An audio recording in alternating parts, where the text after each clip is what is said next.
डाली डाली फूलों की तुझको बुलाए रे मुसाफिर मेरे उत्तराखंड में।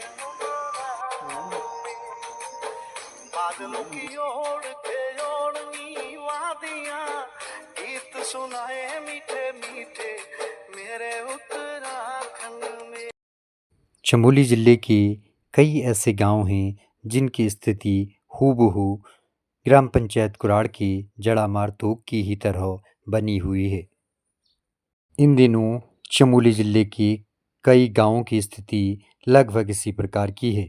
चलिए विस्तार पूर्वक आपको सुनाते हैं। खंड है, देवाल विकास खंड है। उसकी कई घाटियों में जो 22 तारीख को, उसके बाद 28 तारीख को, फिर 3 सितंबर को जो अतिवृष्टि हुई उसने पूरा जनजीवन अस्त व्यस्त कर दिया। हम सोल घाटी घूमे, वहाँ करीब 16 गांव हैं। और जो रुईसाण तोक है, जो आपका बुंगरी है, आपका जो मैन है, कीरा है, हर जगह कुछ न कुछ नुकसान हुआ है, कहीं ज़्यादा कहीं कम। लेकिन कोई भी गांव ऐसा नहीं है जो इस साल की मानसून में अतिवृष्टि से या बादल फटने से नुकसान न हुआ हो। सड़कें तबाह हैं, और सड़कें एक दो जगह नहीं है, 20-20, 25-25 जगह सड़कें वॉश आउट हुई हैं। पीएमजीएसवाई की ग्रामीण जो पीडब्ल्यूडी की सड़कें होती हैं, उनके गांव के रास्ते जो जंगलों को जाते हैं, मकानों में दरारें हैं, भूधसाव हो रहा है। तो स्थिति देख के ऐसा लगता है कि ये अतिवृष्टि नहीं हुई है बल्कि भूकंप आया है। भूकंप के बाद ऐसी स्थिति होती है कि सड़कों के बीचों बीच दरारें आ गई हैं, गाँव में जो मकान हैं, आवासीय भवन हैं, उनमें दरारें आ गई हैं, जो कृषि भूमि है उनमें दरारें आ गई हैं, लोगों की जन हानि भी हुई है। कुछ वो संख्या कम है, लेकिन जो संपत्ति भी है गाँव की, सरकार की, सड़कें, पुल पुलिया, ये इतना बड़ा नुकसान है कि शायद इस जख्म को भरने में कई साल लगे। और जब फिर अगले साल बरसात आएगी तो जो डर और खौफ में जी रहे हैं लोग, ग्रामीण जिन मकानों में दरारें हैं, जो धंस गए हैं, वो कैसे रहेंगे, किस तरह रहेंगे। और सरकार भी कई जगह ऐसा लगता है कि उनको पैरालिसिस हो गया है। 2013 में हमने देखा था केदारनाथ त्रासदी के बाद सरकार पैरालाइज हो गई थी, उसको समझ नहीं आ रहा था कि कहाँ पे क्या करें। तो ये हमारा जो मैनेजमेंट था वो पूरी तरीके से थराली के क्षेत्र में फेल हुआ।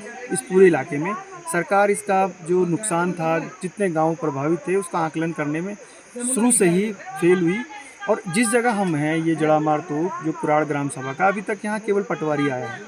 अब आप सोचिए कि 20 दिन से ज़्यादा हो गए हैं, पटवारी केवल यहाँ आया है।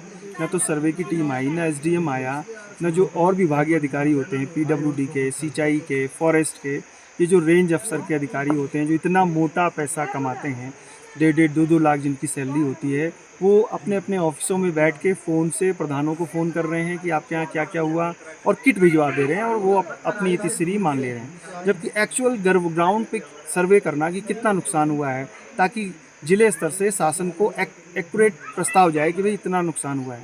अब फ़ोन पर फ़ोटो से जब अधिकारी सर्वे कर रहे हैं और उसके बाद वो शासन को भेज रहे हैं, तो उसके बाद जो पैसा आएगा और जो पुनर्निर्माण का काम होगा, जो सड़कें बनेंगी, जो घर जिनको टूटे हैं वो अपने घर बनाएंगे, मनरेगा जो काम करेगा गाँव में, वो किस स्थिति में होगा, इसका अंदाज़ा वही जान सकता है जो यहाँ आके जिसने ग्राउंड में काम किया है। चाहे वो पत्रकार हो, मीडिया कर्मी हो, सरकार के कर्मचारी हों, विभागीय अधिकारी हों, तब जाके पता लगता है।